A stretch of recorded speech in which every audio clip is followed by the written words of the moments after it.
Welcome to the SheBreathes Soul Stories Podcast. I am your host, Jen Gulbrand. This podcast is not just about stories. It's about liberation. Inspired by the SheBreathes Soul Stories book project that I curated, we are creating a movement for empowerment and growth for women. So join us as we reflect on life's defining experiences and how they can really inspire us and others to reclaim our narratives and rise stronger. I'm really delighted today to be in the virtual studio with Natalie Taylor. Natalie is a priestess and an energetics coach. I'm so excited to learn more about her work. Welcome, Natalie.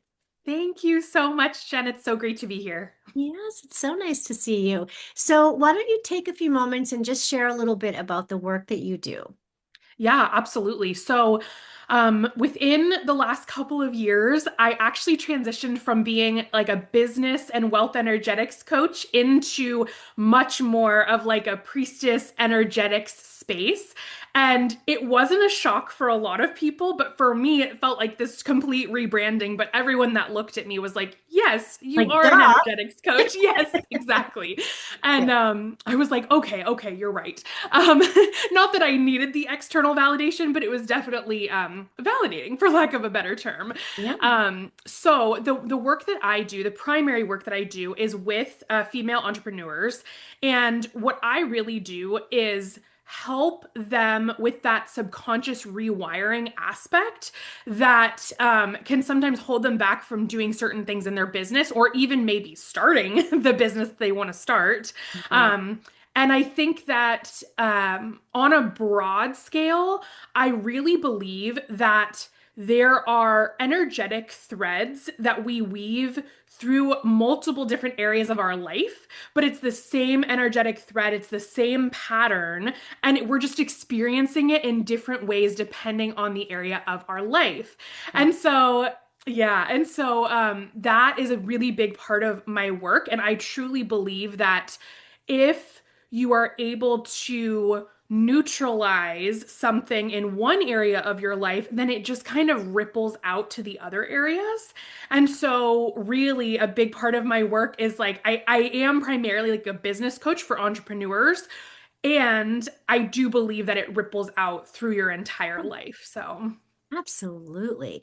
yeah. I mean, we're preaching the same to the same choir. Clearly, I Yes. mean, our work is very, very closely aligned, that's why I was so excited to have you on the show today, because Yes. I think not enough people are talking about this. Mhm. We either come from things from a business perspective or from an energy perspective, but it's really not something we can pull apart because we're so multidimensional. And Mhm. everything we've experienced in our lives, particularly those things that happened earlier in our lives that, wounded us in some way, Mhm. we carry that with us. And I always like to say to people, these things don't define us, but they inform us and they Mhm. shape us and they impact how we move through life. Yeah. So I think it's very difficult to try to separate them into different, buckets, Yeah. because it's all who we are. It's all woven together, as you indicated. So Mhm. I love that you're doing this work. It's so, so needed. So thank you Yes. for your Thank you dedication. so much. And yeah, I feel as though we're very aligned as well. And that's why I was so excited to be a guest because I just think that this is such important work and Mm. it's often not recognized, although it's becoming more prominent for sure, especially in the spaces that we are both probably in, where women are starting to really recognize this and call it out verbally, like, hey, these are connected, you My know? gosh. Yeah, everything for Yeah. sure. And I mean, this whole movement is about this very thing, Mhm. we need to start having the conversations, Yeah. sharing the experiences. That is what frees us and liberates us from what holds us back. All those limiting Mhm. beliefs that you indicated, the shame, the wiring from Mhm. society and everyone else's expectations of us and how we get wrapped up into that. So when we start to unravel that and really look at the who we are from the inside out, that's when we can shift things. We can rewrite the story. And that's what this this entire program is about. So thank you so Mhm. much. So speaking of stories, that's a great transition. So Perfect. tell us, Natalie, what personal story would you like to share with our listeners today? Yes. So I think I'm going to touch on just like briefly where it kind of all started. So when I was growing up, I grew up with a single dad and I grew up with a mom who was an addict. She was a wonderful person, a beautiful person, but unfortunately had this terrible disease we call addiction and was not able to be present in my life. And then later on, like when I was in high school years, was kind of in and out briefly. Um, and I never got like that mother connection. And I never really felt like I was missing anything. And then in high school, when she started to kind of come in and out, and I'm talking like a year in, a few years out, like it was like large Very stretches. sporadic, yes. Yes. And she was not living near me. She was living like down on the other end of the state, basically. I live in California, so I'm in Northern California. She was down in Southern California. So there was quite a bit of like geographical distance there. Mm. Um, and when I was in high school and there was that period of like in and out, I noticed that my mental health was suffering because of that back and forth. Oh, And I started to feel like I was being the parent in that scenario. it's so And common. So, like be yeah, exactly. It really is. And mm, so as a high schooler, I was probably a sophomore, maybe a junior in high school. I made the executive decision to go no contact. And that was something that my family struggled with, and I anticipate they probably still struggle with it, although we don't chat about it. um, and my mom has since passed, unfortunately. She passed back in 2017. And, from a spiritual sense, like I truly believe that I feel her with me on a daily basis. And I truly feel as though I have a much better relationship with her and her spirit now than I did when she was in the physical realm, which is very interesting and it's a very trippy thing, like concept oh to touch no, on. I'm with you 100% in Yes. sync with that concept and Yeah. that experience. Yeah. Similar. Yeah. Yep. Yep. And so that when I was in high school and I made that decision to go no contact, really, and I could tell that it really upset multiple members of my family. It upset my dad because he actually never would have separated from my mom if it hadn't been for her addiction. Like he was very much in love with her, and vice versa. Um, and so that was really painful then for him to see her only child, like I was my mother's only child, go no contact. And Yeah. it felt very, I'm sure, in some ways, like hurtful and insensitive to him. Sure. But then from a father's perspective, he tried to be understanding, et cetera, and whatnot. Then on my mom's side of the family that I'm very close with, my grandma and my aunt actually kind of gave me a little bit of a hard time, like at different periods, saying like, why you do this? You only have one mom, et cetera, et cetera. And so I was having to deal with in high school, Yeah. really standing in my own sovereignty and saying, no, Mhm. I am the child in this scenario. And like, I'm sorry, but I'm going to have to kind of stand firm and like be a little bit of a savage right now Good and for say, you like, for having that you know, skill set for yeah, self-preservation because a lot of young people we yeah. they can't do that. They kind of succumb to the Hmm. pressure. So good Yeah. for you. Yeah. Thank you. Yeah, and it wasn't, it wasn't easy, but it was definitely something that came really naturally to me. And I noticed that like it came naturally to me to hold my own, Yeah. basically. Beautiful. And yeah, so that was kind of my first taste of like, oh, like, okay, I can do this. Like I can do this myself and I'm a very strong person and I can stand my own ground. And so then fast forward later, my dad was always, he was a lawyer. He was always pressuring me to go college this and college that. And he's like, you don't have to go to graduate school, just go to college. And I personally, like at a young age, just didn't really want to. And I didn't, the career path that I wanted to pursue at the time didn't require a degree. And Oh, so I was like, I don't want to do that. But to try to satisfy him, I was like, I'm going to go to community college. Ended up dropping out after 3 semesters. It was just not my cup of tea at all. And then started working full time and then some. And I started out in hospitality in restaurants mhm. and I was probably working in hospitality for about 5 years collectively and worked my way from a host all the way up to a general manager in that 5 years, which is for Amazing. someone who was as young as I was at the time, like that's pretty unheard of.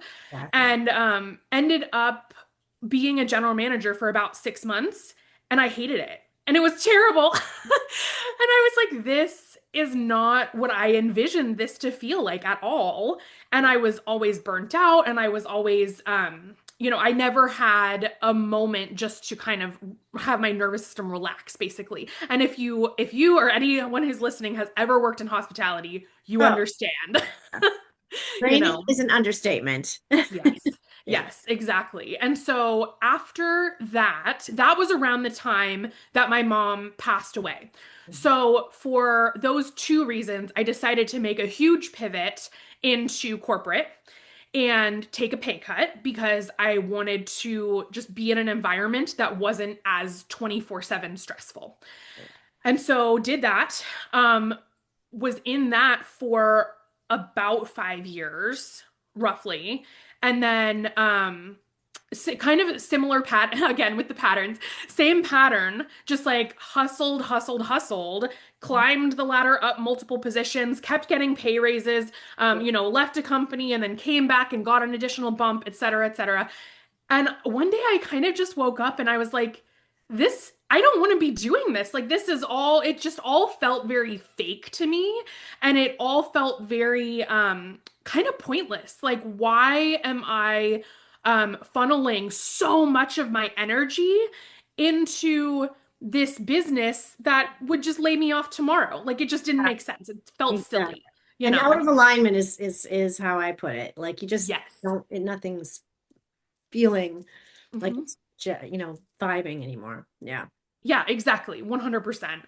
And so then through that, during that time when I was kind of having that realization of like, I don't want to be doing this forever, we bought our house. We bought our first house and went from paying about 14 to $1,500 a month in rent, all the way up to like $5,500 in mortgage.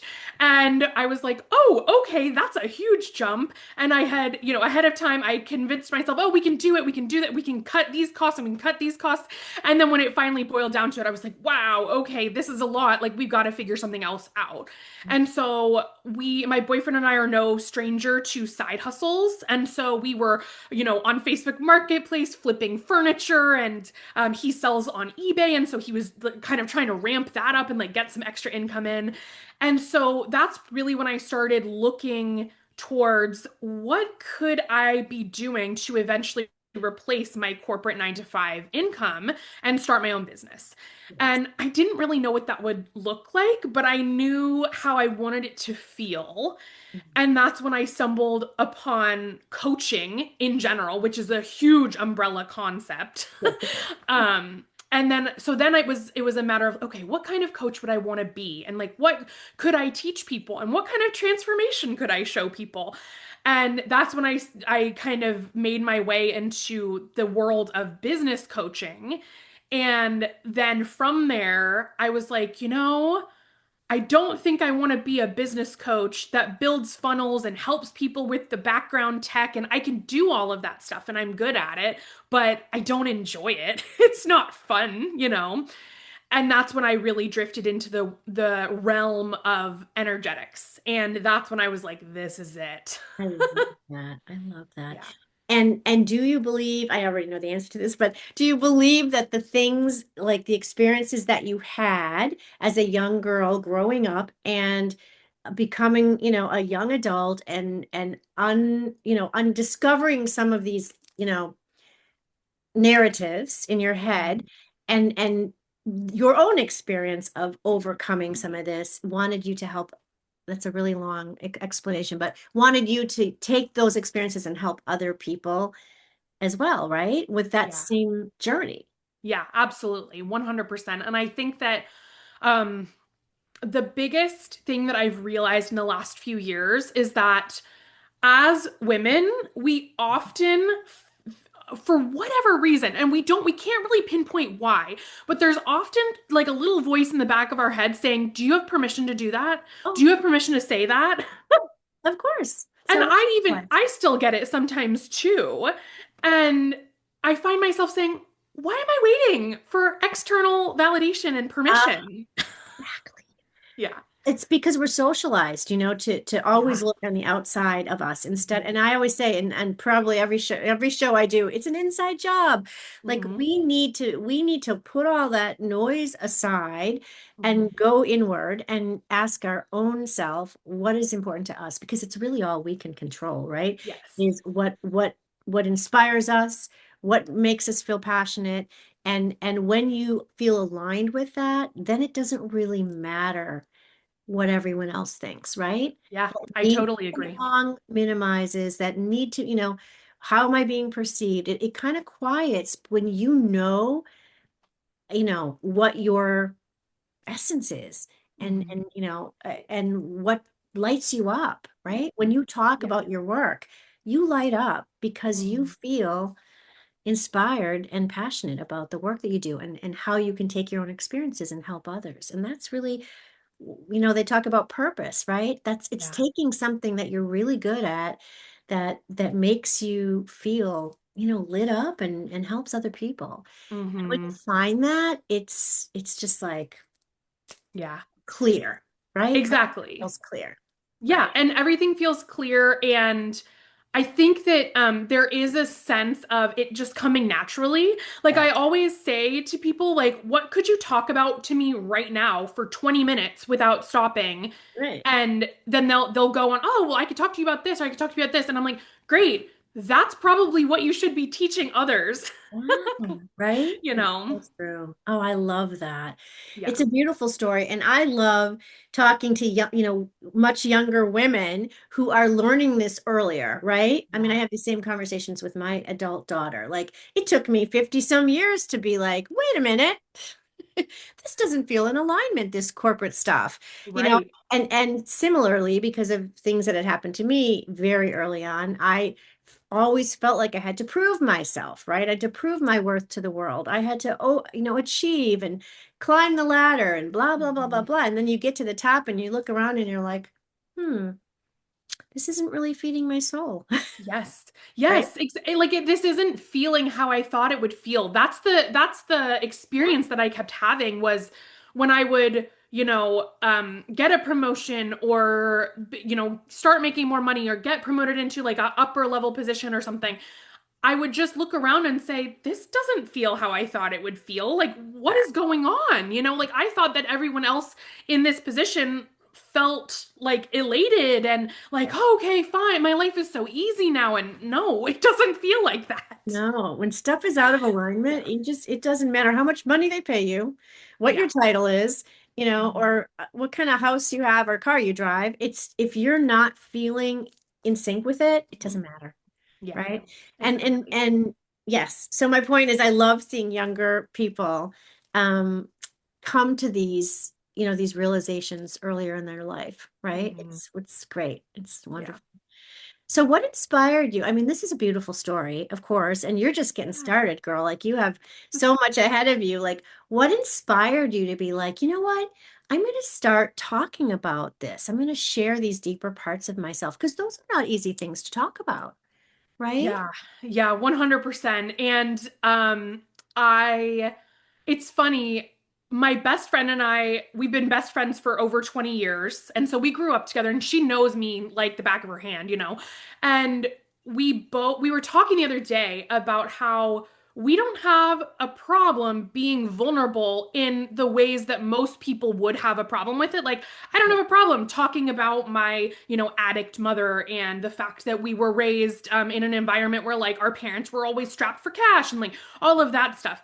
And we just don't have a problem with it. Like we're totally comfortable with being like, oh yeah, that's just my life, you know. Right. But when it comes to kind of like bearing my soul a little bit, that's where it It's feels like hard. very vulnerable and like a little bit like danger, danger, you know. Yeah. Um, but I basically just realized that not everyone has the same confidence that I somehow just naturally had instilled in me at birth, and that it's so needed. And that, you know, just going back to the theme of like women needing that permission, I think that that's the most important part of my work is like, I give women permission to give themselves permission, you know? Exactly. Right. So by Yeah. empowering yourself, you're empowering them. Yes. And that carries through your work that Yeah. you're doing with them. And that is that sense of like, I think you said it before, sovereignty, right? That's one of my favorite words. Of being like, I am fully here as me, showing up. I don't need permission from anyone else. That Mhm. feeling of sovereignty, that feeling of liberation and freedom to just be who you are and who you're designed to be, it Mhm. changes everything. It shifts everything. And Yeah. like I said earlier, it quiets that noise that you know keeps us for so often from moving forward. Yes. Yeah, absolutely. My favorite phrase that I love to tell women who come to me and they're maybe hesitant to make a certain decision in their business, or specifically, it's usually women who are very hesitant to raise their prices, honestly. Oh, I Um, know. and What is that about? I know. And Yeah. I usually tell them, you know, maybe you're here to be a living permission slip for other women to do the same. And I said, think about it that way. It's That just give yourself that reframe yeah. of you're not raising your prices to just try to get more money. Like that's not it. You're Yeah. here to show other women that you can do deep spiritual energetic work and still make a lot of money doing it, Oh yeah. you know? Money is energy. Money Yes. is energy, Yes. right? But we all have so many, mind games around money and how it's bad and we focus on the lack of it and all those Mhm. things that again, we are taught, we are programmed. Um, and then we feel guilty somehow about you know having abundance and living in wealth and the more we have to shift all of that because that's limiting. Those are limiting beliefs. Yes. Absolutely. Wow, I love this. How do you feel this act of kind of coming out, I love to say that, coming out and Yeah. sharing your story has strengthened your connection to others who may have had similar struggles? Yeah. I always say that I came out of the priestess closet Yeah. just relatively recently that you know, I was playing with like, oh, I'm a business and wealth energetics coach and then I was an energetics coach and then I started relatively recently tacking priestess onto my title because And I people are truly like, believe who that does she that's think she is, priestess? And then you're like, mm-hmm. you're Yeah. like, well, like if you worked with me then you get it. You You get know? it. See? I Yes. love that. I Yeah. And love that. I think that it really, you know, just going back to the living permission slip thing, it I truly believe that showing up as my fullest expression, anyone who's out there showing up as their fullest expression, it just does give the right people the permission to do the exact same, you It's know? so true. It's so true. Yeah. Absolutely. I mean, and so what would you say to other people who are listening and they're like, you know what? I'm just like on the edge. I want to step out. I want to be me. I want to share, all of me. How would you encourage them? I would say if it's something that feels very scary to you and it feels um like untackleable, like it feels like it's not possible, take baby steps. Exactly. Yeah. I I'm a big fan of ripping the band-aid off, but I know not everyone is. Right. And so I get it. I totally understand. And Yeah. so out of respect for that, I would say find ways in your daily life where you can do small things that are more aligned with your truest self. I love that. And in that, I would even say before you even start that process, take some time to journal down It's just where in your life you're already doing things in that respect. Because I think you'll surprise yourself that like you actually are already living in these small ways as your truest self, but you just don't, your brain doesn't realize it. Your subconscious doesn't really compute that with, oh wait, like that's me. That's who I am, you And know? when I do that, I feel that spark. I feel Yes. that light. I feel that passion. And Mhm. to learn how to notice that, right? Yes, Yeah, exactly. I love that so much. Oh my gosh. You and I could talk all day Yes. about all the things. I mean, I have so many things floating around in my head right now about divine feminine and, Hmm. all of the things that we do. And I think we're just going to have to schedule another podcast episode. Ah, yes. 'Cause I know I like to stay within 30 minutes for people because I know everyone's living busy lives. But the work that you are doing is so, so needed. And I'm so grateful to you, Natalie, for being out there and showing up authentically and sharing your story because I believe that it's resonating with everyone who hears it in some Yeah. way, In right? some way, yeah. Everyone can take pieces of what you've lived through Hmm. and somehow relate to that. And Hmm. that is the beauty of this process of storytelling. It creates empathy, it creates compassion, it creates community, Hmm. which is what the world needs more of right Yeah. now, more than Yeah. anything. So thank you for the work that you do. How can people get in touch with you to learn more and to connect and collaborate with you? Absolutely. So, if you prefer email, my email is natalie@natalieinabundance.com. Otherwise, I am an Instagram girly through and through. And so my handle on Instagram is Natalie in Abundance, and feel free to DM me there. I love that. I love that. And I'm definitely going to be following you and staying in touch with with Yes. your work as it unfolds. Thank you so much for being here today.